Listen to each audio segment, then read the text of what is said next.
పశ్చిమ గోదావరి జిల్లా పాలకొల్లు మండలం కాపవరంలో భారీగా తెలంగాణ మద్యంను స్వాధీనం చేసుకుని ఇద్దరు వ్యక్తులను అరెస్టు చేసినట్లుగా ఎస్ఈబీ అడిషనల్ ఎస్పీ రవికుమార్ చెప్పారు.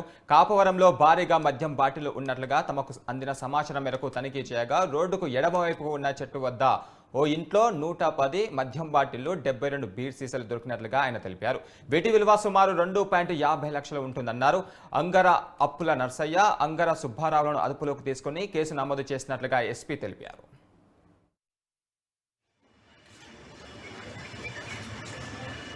రాబోయే సమాచారం తాపవరం విలేజ్ పాల్పొడి మండలంలో మనకి ఒక ఇంట్లో లిక్కర్ స్టోర్ చేశారని చెప్పేసి ఇన్ఫర్మేషన్ రావడం జరిగింది. దానికి సంబంధించి వేస్టేజ్ అలాగే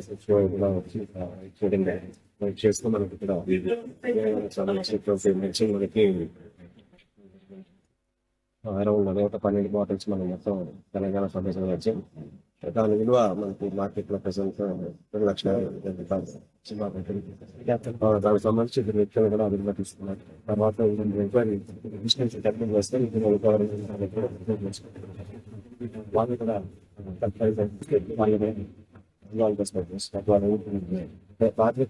ఇతరులు అంటే అవేం వెరిఫై చేయలేదు. ప్రెసెంట్ అయితే వాళ్ళిద్దరు అడ్మిట్ అయ్యారు. అడ్మిట్ అయిన మేమే చేద్దామని చెప్పారు కాబట్టి వెరిఫై చేసుకోలేదు.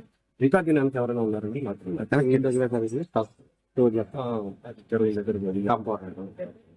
సో ఇంకా డీటెయిల్ గా చేస్తాం. చేసి దాన్ని ఫర్దర్